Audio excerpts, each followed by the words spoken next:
नमस्कार विद्यार्थी मित्रांनो, आजच्या व्हिडिओमध्ये आपण SRPF गट 1 पुणेसाठी झालेल्या या वर्षीच्या पेपरमधील मराठी व्याकरण आणि सामान्य ज्ञान या विषयांच्या सर्व प्रश्नांचा स्पष्टीकरणासह सराव करणार आहोत। त्यामुळे जर तुम्ही SRPFचा पेपर देणार आहात किंवा पुढील भरतीसाठी तयारी करताय तर हा व्हिडिओ पूर्ण पहा आणि असेच व्हिडिओ पाहण्यासाठी आपल्या चॅनलला सबस्क्राइब देखील करा।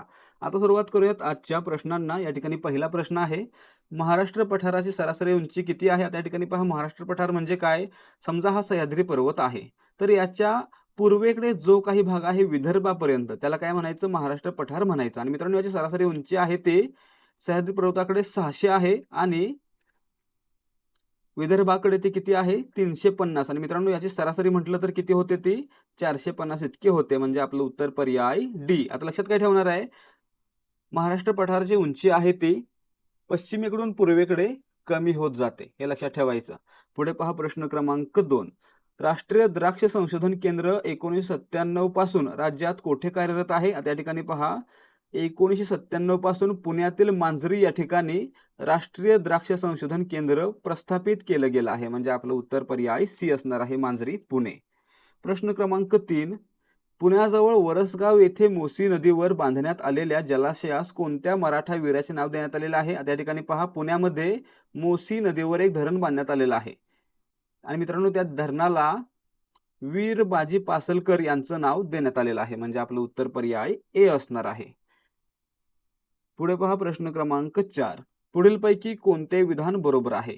इतिहास म्हणजे मानवी संस्कृतीच्या प्रवासात घडलेल्या सर्व प्रकारच्या घटनांची सुसंगत मांडणी, हे बरोबर आहे। 2 पहा, स्थळ, काळ, व्यक्ती व समाज हे इतिहासाचे प्रमुख 4 आधारस्तंभ आहेत, बरोबर आहे देखील। स्थळ, काळ, व्यक्ती आणि समाज हे इतिहासाचे प्रमुख 4 आधारस्तंभ आहेत।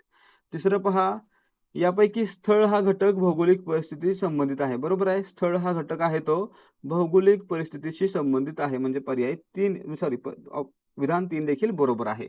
आणि विधान 4 पहा, इतिहास व भूगोल यांचे नाते अटूट आहे, हे देखील बरोबर आहे। इतिहासाशिवाय भूगोल होत नाही आणि भूगोलामध्ये इतिहास देखील अभ्यासावा लागतो, म्हणजे या ठिकाणी इतिहास व भूगोल काय आहेत? यांचे नाते अटूट आहे, म्हणजे हे देखील बरोबर आहे। म्हणजे आपलं उत्तर काय असणार आहे?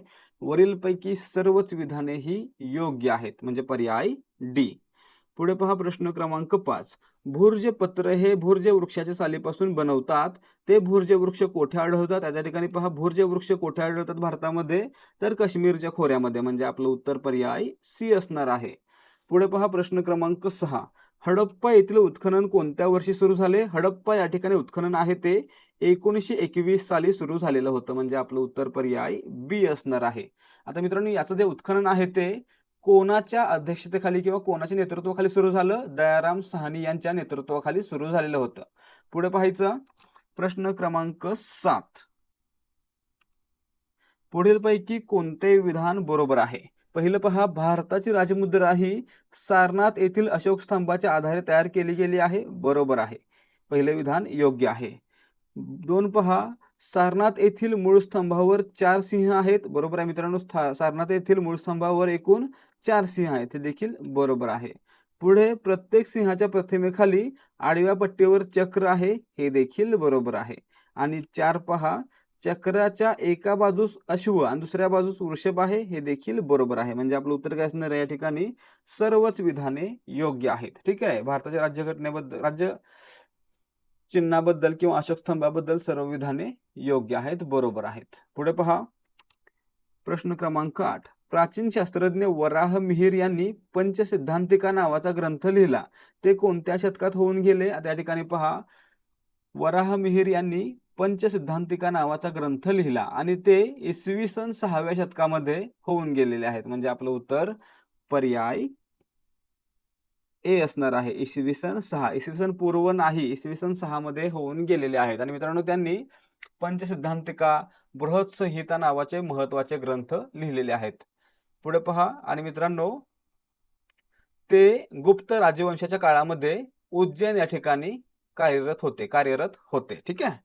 पुढे पहा प्रश्न क्रमांक 9, भारतीय प्रमाण वेळेसाठी म्हणजे इंडियन स्टँडर्ड टाइम साठी कोणते रेखावृत्त निश्चित केले गेले आहे, जे प्रयागराज शहराजवळून जाते? आता या ठिकाणी मित्रांनो, भारतामधून 82°30' नावाचं एक रेखावृत्त जातं, ज्याच्या आधारे भारतामध्ये प्रमाण वेळ निश्चित केली जाते, म्हणजे आपलं उत्तर काय असणार आहे? पर्याय ए, IST इंडियन स्टँडर्ड टाइम 82°30' पूर्व.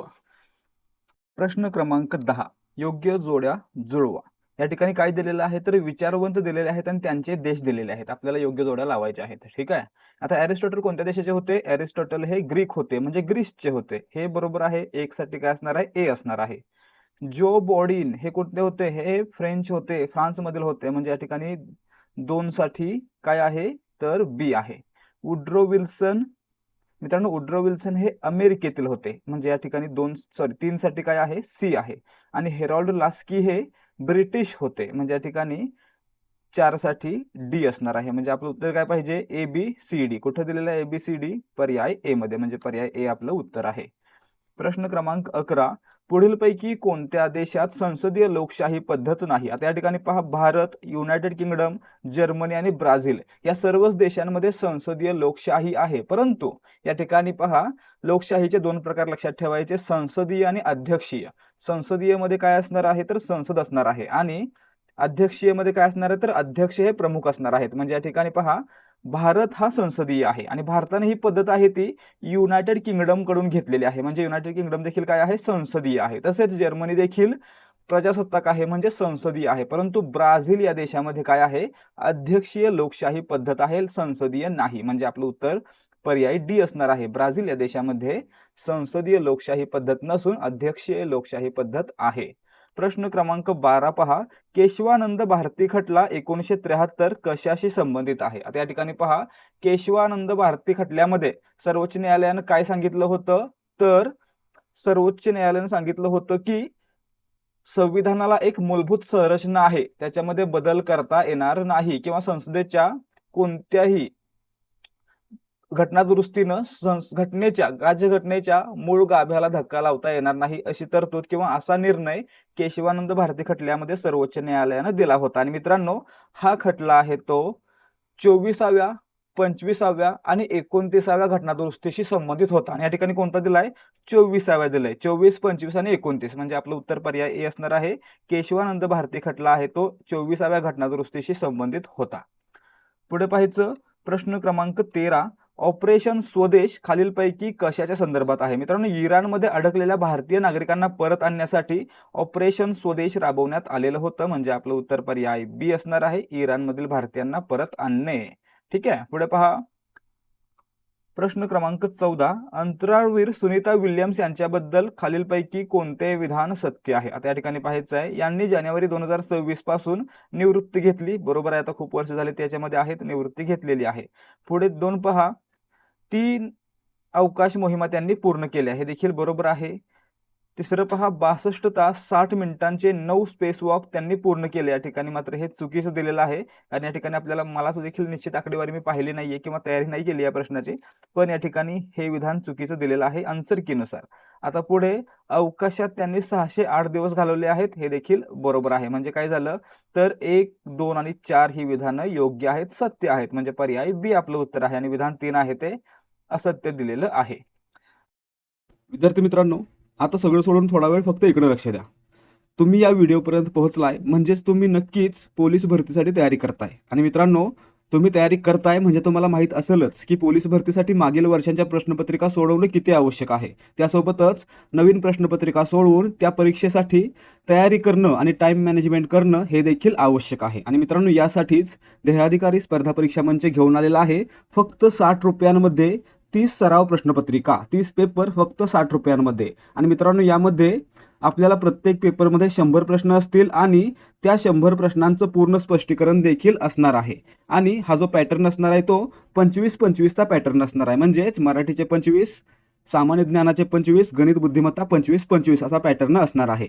आणि त्यासोबत आपल्याला काय मिळणार आहे तर आपल्या टेलिग्रामवर पेड चॅनलला जॉईन होण्याची संधी, ज्या चॅनलवर आपल्याला दररोज 200 प्रश्नांचा सराव करता येणार आहे. दररोज सरावासाठी 200 प्रश्न दिले जाणार आहेत. आणि मित्रांनो, हे सर्व प्रश्न असणार आहेत ते फक्त आणि फक्त पोलीस भरतीच्या पॅटर्नवर आधारित असतील आणि त्याच्यामध्ये जास्तीत जास्त प्रश्नांचा सराव करून घेतला जाणार आहे. त्यामुळे जर तुमची पुढे लेखी परीक्षा होणार आहे तर तुम्ही हा संच विकत घ्यावा आणि त्यासोबतच आपल्या पेड टेलिग्राम चॅनलला जॉईन व्हावं. हे सर्व मिळणार आहे फक्त 60 रुपयांमध्ये. जर तुम्हाला खरंच आवश्यकता आहे आणि चांगल्या प्रकारे सराव करायचा आहे तर नक्की खरेदी करा आपला हा संच.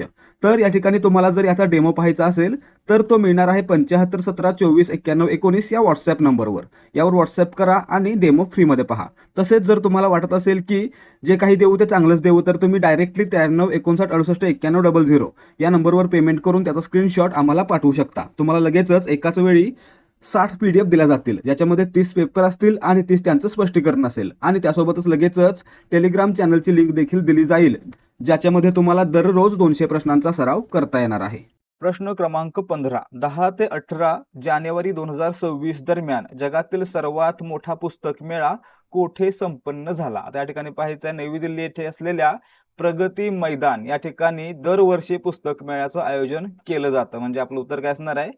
2026चा सर्वात मोठा पुस्तक मेळा देखील नवी दिल्ली येथील प्रगती मैदानमध्ये पार पडलेला आहे. म्हणजे आपलं उत्तर पर्याय बी असणार आहे. आणि हा मेळा आहे तो कोणाकडून आयोजित केला जातो? तर NBT म्हणजे काय? नॅशनल बुक ट्रस्ट कडून आयोजित केला जातो. पुढे पहा प्रश्न क्रमांक 16. राज्यातील तरुणांना परदेशातील रोजगारांची संधी व प्रशिक्षण देण्यासाठी महाराष्ट्र सरकारने कोणत्या संस्थेची स्थापना केली? आता मित्रांनो या ठिकाणी पहा महाराष्ट्र सरकारनं महिमा नावाच्या संस्थेची स्थापना केलेली आहे. त्या संस्थेचं मुख्यालय विचारलेलं आहे. महिमाचं मुख्यालय लक्षात ठेवायचं मुंबई या ठिकाणी आहे. राज्यातील तरुणांना परदेशातील रोजगारांसाठी संधी व प्रशिक्षण देण्यासाठी राज्य सरकारकडून महिमा नावाची योजना किंवा संस्था सुरू केली गेली. ज्याचं मुख्यालय मुंबई या ठिकाणी आहे. म्हणजे पर्याय बी आपलं उत्तर आहे. प्रश्न क्रमांक 17. नवीन प्राप्तिकर कायदा केव्हापासून लागू करण्यात आलेला आहे? नवीन प्राप्तिकर कायदा आहे तो 1 एप्रिल 2026 पासून लागू करण्यात आला. म्हणजे आपलं उत्तर पर्याय बी असणार आहे. प्रश्न क्रमांक 18. भारताचा एप्रिल डिसेंबर 2025 दरम्यान महागाई दर सरासरी किती टक्के होता? या ठिकाणी पाहायचं मित्रांनो एप्रिल ते डिसेंबर 2025 या कालावधीमध्ये भारताचा महागाई दर आहे तो सरासरी 1.7% इतका होता. म्हणजे आपलं उत्तर या ठिकाणी पर्याय सी असणार आहे. प्रश्न क्रमांक 20. दलाई लामा यांना 2026चा ग्रॅमी पुरस्कार कोणत्या श्रेणीत प्राप्त झाला? या ठिकाणी पहा दलाई लामा यांना 2026चा ग्रॅमी पुरस्कार आहे तो सर्वोत्कृष्ट ऑडिओ बुक, कथन आणि कथाकथन या श्रेणीमध्ये प्राप्त झालेला आहे. म्हणजे आपलं उत्तर पर्याय सी असणार आहे. दलाई लामा कोण आहेत? तर बौद्ध धर्मगुरू आहेत तिबेटमध्ये. पुढे पहा प्रश्न क्रमांक 21. केंद्र सरकारने केरळ राज्याचे अधिकृत नाव केरळम करण्यास केव्हा मान्यता दिली? या ठिकाणी पाहायचं आहे केंद्र सरकारने केरळचं नाव केरळम करण्यासाठी अंतिम मान्यता आहे ती 24 फेब्रुवारी 2026 रोजी दिली. म्हणजे आपलं उत्तर पर्याय बी असणार आहे. पुढे पहा प्रश्न क्रमांक 22. 8 मार्च 2026 जागतिक महिला दिनाची थीम काय होती? या ठिकाणी पहा दरवर्षी 8 मार्चला जागतिक महिला दिन साजरा केला जातो आणि 2026 साठी या महिला दिनाची थीम होती गिव्ह टू गेन. म्हणजे आपलं उत्तर पर्याय सी असणार आहे. 8 मार्च 2026 जागतिक महिला दिनाची थीम होती गिव्ह टू गेन. प्रश्न क्रमांक 23. जय जय महाराष्ट्र माझा गरजा महाराष्ट्र माझा हे गीत कोणी लिहिले आहे? या ठिकाणी पाहायचं हे गीत कोणी लिहिलं, कोणी गायलं आणि याला कोणी संगीत दिलं हे सर्व प्रश्न महत्वाचे आहेत. ठीक आहे. हे गीत कोणी लिहिलं? राजा बडे यांनी लिहिलं. म्हणजे आपलं उत्तर पर्याय ए असणार आहे. कोणी गायलं? हे गीत गायलेलं आहे शाहीर साबळे यांनी. आणि मित्रांनो याला संगीत कोणी दिलं? श्रीनिवास खळे यांनी. हे देखील लक्षात ठेवलं तरी बरं होईल. प्रश्न क्रमांक 24. SRPF ची स्थापना कोणत्या वर्षी झाली? मित्रांनो महाराष्ट्रामध्ये SRPF ची स्थापना आहे ती 6 मार्च 1948 रोजी झाली होती. म्हणजे आपलं उत्तर पर्याय डी असणार आहे 6 मार्च. मित्रांनो प्रश्न येतो की महाराष्ट्रामध्ये SRPF स्थापना दिवस कधी साजरा केला जातो? तर दरवर्षी 6 मार्च रोजी SRPF स्थापना दिवस साजरा केला जातो. कारण 6 मार्च 1948 रोजी SRPF ची स्थापना करण्यात आली होती. सध्या महाराष्ट्राच्या SRPF मध्ये गट किती आहेत? सध्या 20 आहेत आणि आता नव्याने लातूर हा गट निर्माण होईल किंवा कोल्हापूर हा गट निर्माण होऊन आणखी 21-22 होण्याची शक्यता आहे. ठीक आहे. सध्या 20च लक्षात ठेवायचे आहेत. प्रश्न क्रमांक 25. RTGS हे कशाचे संक्षिप्त रूप आहे? मित्रांनो बँकेमध्ये गेल्यावर आपल्याला पैसे ट्रान्सफर करायचे असतील आणि अमाऊंट मोठी असेल तर त्यावेळी RTGS चा वापर केला जातो. RTGS म्हणजे काय? Real time gross settlement. पर्याय ए. ठीक आहे. NEFT सारखे अनेक फुल फॉर्म आपल्याला लक्षात ठेवले पाहिजेत. NEFT म्हणजे काय असेल ते तुम्ही मला कमेंट करून सांगा. NEFT चा फुल फॉर्म पर्याय सी असणार आहे. प्रश्न क्रमांक 27. One nation one tax one market हे घोषवाक्य कशाचे आहे? या ठिकाणी पहा भारतामध्ये एकच कर आणण्यात आला. त्या कराचं नाव काय होतं? वस्तू व सेवा कर म्हणजे GST. या GST साठी एक घोषवाक्य होतं one nation one tax one market, म्हणजे आपलं उत्तर असणार आहे पर्याय ए साठी हे घोषवाक्य आहे. प्रश्न क्रमांक 28, रिझर्व्ह बँक ऑफ इंडियाचे राष्ट्रीयकरण कधी झाले? या ठिकाणी पहा, रिझर्व्ह बँक ऑफ इंडियाची स्थापना 1 एप्रिल 1935. ठीक आहे, 1 एप्रिल 1935. आणि मित्रांनो याचं राष्ट्रीयकरण आहे ते 1 जानेवारी 1949. म्हणजे आपलं उत्तर काय असणार आहे? राष्ट्रीयकरण विचारलं तर पर्याय डी 1 जानेवारी 49. आता मित्रांनो याचं मुख्यालय देखील विचारलं जातं. सध्या याचं मुख्यालय आहे ते मुंबई या ठिकाणी आहे. परंतु लक्षात ठेवायचं 1935 ला स्थापना झाली त्यावेळी मुख्यालय कुठे होतं? कोलकाता या ठिकाणी होतं. 1935 ते 1937 या कालावधीमध्ये मुख्यालय कुठे होतं? तर कोलकाता या ठिकाणी होतं आणि 37 साली मुंबईमध्ये आणण्यात आलं, ते आतापर्यंत मुंबईमध्येच आहे. प्रश्न क्रमांक 29, पर्यावरणाचा दाब कोणत्या घटकावर अवलंबून असतो? या ठिकाणी पाहायचं मित्रांनो, पर्यावरणाचा दाब आहे तो उंची आणि तापमान या दोन घटकांवर अवलंबून असतो. म्हणजे आपलं उत्तर असणार आहे पर्याय सी फक्त 1 व 2. पृथ्वीचे परिभ्रमण, चंद्राचे गुरुत्वाकर्षण यांचा परिणाम समुद्राच्या पाण्यावर होऊ शकतो, परंतु वातावरणातील दाबावर होऊ शकत नाही. प्रश्न क्रमांक 30, महाराष्ट्रातील जागतिक दर्जाचे ढग संशोधन केंद्र कोठे आहे? मित्रांनो महाराष्ट्रातील जागतिक दर्जाचे ढग संशोधन केंद्र आहे ते महाबळेश्वर या ठिकाणी आहे. सातारा जिल्ह्यातील महाबळेश्वर, म्हणजे पर्याय बी. प्रश्न क्रमांक 31, खोटे बोलणे तपासण्यासाठी कोणती चाचणी घेण्यात येते? या ठिकाणी पहा मित्रांनो, एखादा व्यक्ती खोटं बोलतोय की खरं बोलतोय हे तपासण्यासाठी पॉलिग्राफ टेस्ट घेतली जाते. कोणती? पॉलिग्राफ, म्हणजे आपलं उत्तर पर्याय ए असणार आहे. प्रश्न क्रमांक 32, भाववाढीमुळे पैशाचे मूल्य काय होते? मित्रांनो या ठिकाणी पहा, समजा एखाद्या वस्तूची किंमत आधी 100 रुपये होती आणि आता ती वस्तू आपल्याला 120 रुपयांना घ्यावी लागते. म्हणजे काय होतं? तर वस्तूची मागणी वाढते, वस्तूची किंमत वाढते, म्हणजेच पैशाची विकत घेण्याची क्षमता आहे ती काय होते? घटते. म्हणजे काय होतं? पैशाचं मूल्य कमी होतं किंवा घटतं. पर्याय बी.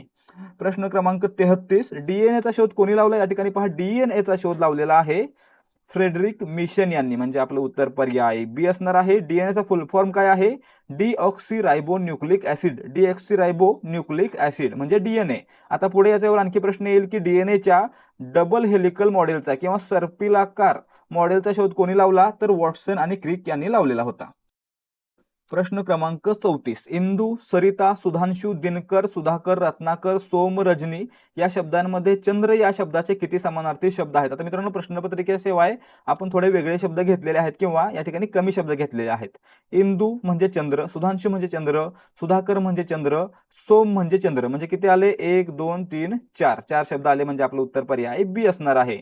सरिता म्हणजे नदी, दिनकर म्हणजे सूर्य, रत्नाकर म्हणजे समुद्र आणि रजनी म्हणजे रात्र. ठीक आहे, हे लक्षात ठेवा.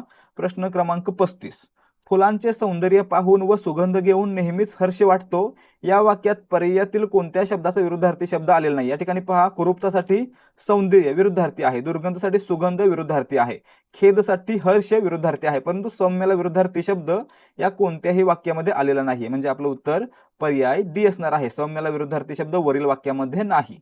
प्रश्न क्रमांक 36, पुढीलपैकी शुद्ध शब्द ओळखा. मित्रांनो हा प्रश्न रद्द करूया, कारण या ठिकाणी मला वाटतं मी टायपिंग करताना बरोबर शब्द टाईप केलेले आहेत. प्रश्न क्रमांक 37, पुढीलपैकी अलंकारिक शब्द व त्याच्या अर्थाची चुकीची जोडी निवडा. या ठिकाणी पहा, बृहस्पती बुद्धिमान बरोबर, शेंदाड शिपाई भित्रा बरोबर, जमदग्नीचा अवतार रागीट व्यक्ती बरोबर, परंतु धर्मराज म्हणजे अन्यायी माणूस चुकीचा आहे. धर्मराज म्हणजे न्यायप्रिय माणूस. या ठिकाणी अन्याय दिले म्हणजे विरुद्धार्थी दिले किंवा चुकीचे दिले, म्हणजे पर्याय डी चुकीच्या अर्थाची जोडी आहे. प्रश्न क्रमांक 38, डोळ्यात केर आणि कानात फुंकर या म्हणीशी अर्थाने जोडणारी म्हण ओळखा. या ठिकाणी पहा, डोळ्यात केर कानात फुंकर याचा अर्थ काय असतो? की त्रास एका ठिकाणी असणे आणि त्याच्यावर उपचार किंवा उपाय आहेत ते दुसऱ्याच ठिकाणी करणे, म्हणजेच चुकीचे उपाय करणे. आता या ठिकाणी पहा, मग इकडे आड तिकडे विहीर, दोन्हीकडून संकटात सापडणे. यथा राजा तथा प्रजा, जसा राजा असेल तशी प्रजा असेल. कुडी तशी पुडी, कुडी तशी पुडी. या ठिकाणी याचा अर्थ काय असतो? तर जसा पालक तसा पाल्य. तसेच मित्रांनो, जखम नाखाला मलम शेंडीला म्हणजे उपाय एका ठिकाणी करणं आणि त्रास एका ठिकाणी असणं. म्हणजेच या ठिकाणी पर्याय बी आहे तो वरील म्हणीला समानार्थी आहे किंवा अर्थानं समान आहे. प्रश्न क्रमांक 39, पुढीलपैकी गुजराती भाषेतील शब्द ओळखा. या ठिकाणी पहा, दादर हा शब्द गुजराती भाषेतून मराठीमध्ये आलेला आहे, पण तो वापरतो आहे. ठीक आहे, म्हणजे पर्याय सी. प्रश्न क्रमांक 40, पुढीलपैकी सजातीय स्वरांची जोडी ओळखा. सजातीय स्वर म्हणजे काय? ज्या स्वरांचा उच्चार एकसारखा होतो किंवा एकाच उच्चार स्थानातून होतो त्यांना म्हणायचं सजातीय स्वर. उदाहरणार्थ अ आणि आ यांचा उच्चार सारखा होतो किंवा एकाच उच्चार स्थानावरून होतो. त्यासोबतच ई आणि ई आणि उ आणि उ यांचा उच्चार आहे तो एकाच उच्चारस्थानातून होतो किंवा एकसारखा होतो, म्हणून यांना काय म्हणायचं, सजातीय स्वर म्हणायचं. म्हणजे आपलं उत्तर पर्याय बी असणार आहे. प्रश्न क्रमांक 41, प्रज्ञा अधिक ऐक्य काय पाहिजे, प्रज्ञैक्य पाहिजे. प्रज्ञैक्य या ठिकाणी दिले प्रज्ञैक्य, प्रजैक्य. ठीक आहे, या ठिकाणी प्रजा अधिक ऐक्य प्रजैक्य, 2 मात्रा पाहिजेत. ठीक आहे, 2 मात्रा पाहिजेत. आणि प्रज्ञैक्यवर देखील 2 मात्रा पाहिजे, त्या ठिकाणी त्या दिलेल्या नाहीत, म्हणजे या ठिकाणी हा प्रश्न देखील रद्द करण्यात आलेला आहे. प्रश्न क्रमांक 42, मधुरा व सार्थक पुण्याहून मुंबई शहराकडे रविवारी निघाले, या वाक्यात एकूण विशेष नामे किती आहेत. या ठिकाणी पाहायचंय मधुरा, सार्थक, पुणे, मुंबई, रविवार ही 5 विशेष नाम या वाक्यामध्ये आलेले आहेत. म्हणजे आपलं उत्तर पर्याय बी असणार आहे. आणि जर सामान्य नाम विचारलं तर फक्त शहर हे एकच सामान्य नाम या ठिकाणी वाक्यामध्ये आलेलं आहे. एक सामान्य नाम आणि 5 विशेष नाम वाक्यामध्ये आहेत. प्रश्न क्रमांक 43, एकत्र येणाऱ्या वर्णातील पहिला वर्ण हा विसर्ग व दुसरा वर्ण व्यंजन किंवा स्वर असतो तेव्हा होणाऱ्या संधीला काय म्हणतात, विसर्ग संधी असे म्हणतात. पहिला वर्ण विसर्ग असेल आणि दुसरा वर्ण जर व्यंजन किंवा स्वर काहीही असेल तर त्या ठिकाणी विसर्ग संधी होते, म्हणजे पर्याय ए. आता पुढे पहा, जर एकत्र येणाऱ्या वर्णातील पहिला वर्ण व्यंजन आणि दुसरा वर्ण व्यंजन किंवा स्वर काही असेल तर त्या ठिकाणी व्यंजन संधी होते, आणि दोन्ही वर्ण हे स्वर असतील तर त्या ठिकाणी स्वर संधी होते. प्रश्न क्रमांक 44, पुढीलपैकी अकर्मक क्रियापद असणारे वाक्य कोणते. अकर्मक क्रियापद म्हणजे ज्या वाक्यामध्ये कर्म आलेलं नाही असं. अकर्मक म्हणजे कर्म नाही असं. ठीक आहे, मग या ठिकाणी पहा, नकुलने फुगा फोडला, नकुलने फुगा आणला, नकुलने फुगा फुगवला. या ठिकाणी फोडण्याची क्रिया, आणण्याची क्रिया आणि फुगवण्याची क्रिया फुग्यावर होते, म्हणजे फुगा हे कर्म आहे. म्हणजे ही तिन्ही वाक्य काय आहेत तर सकर्मक आहेत. आणि मित्रांनो, नकुलला फुगा आवडला, आवडण्याची क्रिया कोणी केली, फुग्याने केली. म्हणजे फुगा या वाक्यामध्ये कर्म नसून काय आहे, क्रिया करणारा कर्ता आहे. म्हणजे या ठिकाणी या वाक्यामध्ये कर्म आलेलं नाही, म्हणून हे वाक्य झालं अकर्मक. म्हणजे वाक्यातील क्रियापद काय झालं, अकर्मक क्रियापद. प्रश्न क्रमांक 45, पुढीलपैकी शब्दयोगी अव्यय असणारे वाक्य ओळखा. या ठिकाणी पाहायचं आहे, शाळेपाशी, शाळा या नामाला पाशी हे शब्दयोगी अव्यय जोडलेलं आहे, म्हणजे पर्याय ए आपलं उत्तर आहे. ठीक आहे, त्यासोबतच पहा, जवळ, वर आणि मागे ही तिन्ही काय आहेत, स्वतंत्रपणे आलेली स्थलवाचक क्रियाविशेषण अव्यय आहेत. या ठिकाणी जर ही एखाद्या नामाला जोडून आली तर शब्दयोगी अव्ययाचं काम करतात, परंतु स्वतंत्रपणे आली तर ती काय करतात, तर क्रियाविशेषण अव्ययाचं कार्य करतात. पुढे प्रश्न क्रमांक 46, वचन प्रकारानुसार विसंगत नाम ओळखा. गळा, गळे या ठिकाणी एक वचनी झाला. ठीक आहे, मळा, मळे, मळा हा देखील एक वचनी झाला, मळे त्याचं अनेक वचन होतं. पुढे शाळा, शाळा, शाळा एक वचन आणि अनेक वचनामध्ये सारखाच राहतो. आणि त्याच्या पुढे विळा, एक वचनामध्ये विळा, अनेक वचनामध्ये विळे. म्हणजे काय होतं, गळा, मळा, विळा हे तिन्ही शब्द एक वचनामध्ये आहेत असं आपण निश्चितपणे सांगू शकतो, परंतु शाळा हा शब्द वचनामध्ये येतो, त्यामुळे या ठिकाणी निश्चित वचन सांगता येत नाही, म्हणून हा काय आहे, गटात बसत नाही किंवा विसंगत आहे. प्रश्न क्रमांक 47, कर्मणी प्रयोगाचे वाक्य ओळखा. कर्मणी प्रयोग म्हणजे काय, ज्या प्रयोगातील किंवा ज्या वाक्यातील क्रियापद हे कर्माच्या लिंग किंवा वचनानुसार बदलतं त्या ठिकाणी त्याला म्हणायचं कर्मणी प्रयोग. ठीक आहे, मग या ठिकाणी पहा, यापुढे कर्माला कोणताही प्रत्यय नसतो आणि कर्त्याला प्रत्यय लागलेला असतो. मग या ठिकाणी पहा, शेतकरी शेत नांगरतो, एक शेतकरी शेत नांगरतो, 2 शेतकरी शेत नांगरतात. म्हणजे काय झालं, शेतकरी या कर्त्यानुसार क्रियापदाचं रूप बदललं, म्हणून पहिलं वाक्य आहे ते कर्तरी प्रयोगाचं आहे. आजोबा पोथी वाचतात, आजी पोथी वाचते. या ठिकाणी काय झालं, आजोबाचं आजी केलं म्हणजे लिंग बदललं तरी, कर्त्याचं लिंग बदललं तरी क्रियापदाचं रूप बदलते, म्हणजे या ठिकाणी देखील कर्तरी प्रयोग आहे. पुढे रोहन चित्र रंगवतो, या ठिकाणी रोहन रंगवतो, रोहिणी रंगवते. म्हणजे काय झालं, या ठिकाणी देखील क्रियापदाचं रूप कर्त्याच्या लिंग वचनानुसार बदलतं, म्हणून या ठिकाणी देखील आहे कर्तरी प्रयोग. मग राहिलं चौथं वाक्य, ज्याच्यामध्ये आपल्याला दिसतंय श्रेयाने रांगोळी काढली. आता एक रांगोळी काढली असेल तर काढली म्हणतो आपण, परंतु जर 2 काढल्या किंवा अनेक काढल्या तर काय होईल, काढलीचं काढल्या होईल. म्हणजे या ठिकाणी रांगोळी ही कर्म असून क्रियापदाचं रूप कर्मानुसार बदलते, म्हणून या ठिकाणी आहे कर्मणी प्रयोग. म्हणजे पर्याय डी हे आपलं उत्तर आहे. पर्याय डी हे कर्मणी प्रयोगाचं वाक्य आहे.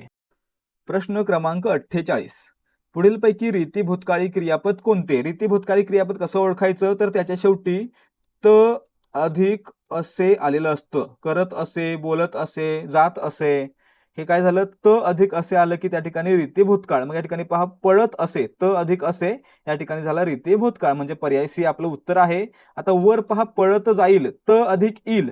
त अधिक येईल असणारं जर क्रियापद असेल तर त्या ठिकाणी लक्षात ठेवायचं, या ठिकाणी येणार रीती भविष्यकाळ, त अधिक इल रीती भविष्यकाळ, त अधिक असतो, त अधिक असतो असते असतात, त्या ठिकाणी झाला रीती वर्तमान काळ, आणि पळत होती, त अधिक होती म्हणजे या ठिकाणी चालू किंवा अपूर्ण भूतकाळ. ठीक आहे, म्हणजे या ठिकाणी आपलं उत्तर काय, रीती भूतकाळ, पर्याय सी.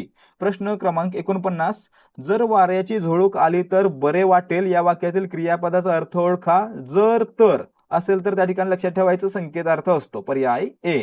विध्यर्थ कधी, जेव्हा वाक्यामध्ये शक्यता, योग्यता, कर्तव्य, इच्छा असते त्या ठिकाणी विध्यर्थ, आणि त्याच्यामध्ये शेवटी वा, वि, वे असणारी क्रियापदं असतात. स्वार्थ म्हणजे केवळ काळाचा बोध होतो, आणि आज्ञार्थ म्हणजे याच्यामधून आज्ञा, विनंती, उपदेश, प्रार्थना यांचा बोध होतो. पुढे पहा, प्रश्न क्रमांक 50, वसंतोत्सव यामध्ये कोणती संधी आहे. या ठिकाणी पहा, वसंत उत्सव मध्ये वसंत शेवटी वसंत मध्ये वर्ण आहे अ, आणि उत्सव मध्ये पहिला वर्ण आहे उ. अ अधिक उ एकत्र आल्यावर काय बनला, ओ बनला, आणि याला काय म्हणतो आपण, याला म्हणतो आपण गुणादेश संधी किंवा गुणसंधी, म्हणजे आपलं उत्तर असणार आहे पर्याय बी, गुणादेश संधी आहे. प्रश्न क्रमांक 51, मूळ वर्णमालेतील वर्णांची संख्या किती होती. मूळ वर्णमालेमध्ये 48 वर्ण होते, नव्याने याच्यामध्ये 2 स्वर आणि 2 संयुक्त व्यंजन समाविष्ट केल्यामुळे संख्या झालेली आहे 52. म्हणजे आपलं उत्तर काय असणार या ठिकाणी, मूळ वर्णमालेमध्ये 48 वर्ण होते, आता नव्याने वर्णमालेमध्ये किती आहेत, 52 आहेत. प्रश्न क्रमांक 52, पंकज या शब्दातील अनुस्वाराचा उच्चार कोणत्या अनुनासिका समान होतो. या ठिकाणी पहा, पंकज याच्यामध्ये जो अनुस्वार आहे त्याचा उच्चार ओळखायचा आपल्याला. काय करायला लागेल, पंकज नंतर म्हणजे अनुस्वारानंतर जे काही व्यंजन आलंय त्याच्याच गटातील अनुनासिक आपण या ठिकाणी अनुस्वारासाठी वापरायचं. मग या ठिकाणी पहा कोणतं आले, क आले, आणि त्यामुळे क च्या गटातील अनुनासिक कोणतं असतं, तर हे ड असतं किंवा न असतं. ठीक आहे, याचा उच्चार कसा करायचा आहे, ड करा, न करा, पण लक्षात ठेवा की याच्यामध्ये एक टिंब आहे त्यामुळे हे अनुनासिक आहे. ठीक आहे, उच्चारावर लक्ष देऊ नका, उच्चार विचारला जाणार नाहीये किंवा उच्चार आपण पेपरमध्ये लिहू शकत नाहीये. तर या ठिकाणी क च्या गटातील अनुनासिक कोणतं आहे, तर हे ड सारखं दिसणारं अनुनासिक आहे न. याचा उच्चार या ठिकाणी अनुस्वारासाठी होईल, म्हणजे आपलं उत्तर पर्याय ड असणार आहे. जर हे लिहायचं झालं तर कसं होईल, प न क ज असं हे परसवर्णामध्ये लिहिलं जाईल. पुढे पहा, प्रश्न क्रमांक 53, मेषपात्र या शब्दाचा खालीलपैकी अर्थ कोणता आहे. मेषपात्र म्हणजे अजागळ व बुद्धिहीन व्यक्ती, म्हणजे पर्याय डी. प्रश्न क्रमांक 54, पुढील पैकी अकर्मक भाव्य प्रयोगाचे वाक्य कोणते. अकर्मक भाव्य प्रयोग कधी असणार आहे, जेव्हा वाक्यामध्ये कर्म आलेलं नसेल आणि भाव्य प्रयोग असेल त्या ठिकाणी म्हणायचं अकर्मक भाव्य. त्या ठिकाणी पहा, आईने मुलीस समजावले, मुलीस हे कर्म आहे म्हणजे या ठिकाणी हे सकर्मक आहे, लक्ष देऊ नका. आई वडिलांनी मुलांना मायेने वाढवले, या ठिकाणी मुलांना कर्म आहे, हे देखील लक्षात ठेवू नका. परागने सशाला पकडले, या ठिकाणी देखील ससा हे कर्म आहे म्हणजे हे देखील काय झालं, सकर्मक आहे. मग राहिलं काय, पर्याय सी, तुम्ही आता यावे, याच्यामध्ये कर्म नाही म्हणजे या ठिकाणी हे काय झालं, अकर्मक भाव्य, पर्याय सी. प्रश्न क्रमांक 55, भावकर्तृ क्रियापदाचे वाक्य ओळखा. भावकर्तृ क्रियापद, समजा एखाद्या वाक्यामध्ये कर्ता स्पष्ट नाहीये, त्यावेळी त्या वाक्यातील क्रियापदाचा जो भाव आहे त्यालाच आपण कर्ता मानतो, अशा वेळी त्याला म्हणायचं भावकर्तृ क्रियापद. आणि मित्रांनो, सांजावले, मळमळले, उजाडले हे काय आहेत, भावकर्तृ क्रियापद आहेत. मग या ठिकाणी आपलं उत्तर काय असणार आहे, पर्याय ए मध्ये भावकर्तृ क्रियापद आलेलं आहे, म्हणजे पर्याय ए. तर विद्यार्थी मित्रांनो, या ठिकाणी आजचे प्रश्न समाप्त होत आहेत. जर तुम्हाला आजच्या प्रश्नांची उत्तर आणि सांगितलेलं स्पष्टीकरण योग्य प्रकारे समजलं असेल तर व्हिडिओला लाईक करा, आणि अशाच प्रकारचे व्हिडिओ पाहण्यासाठी आपल्या चॅनलला सबस्क्राईब देखील करा. भेटूयात पुढच्या भागामध्ये. जय हिंद, जय भारत आणि जय महाराष्ट्र.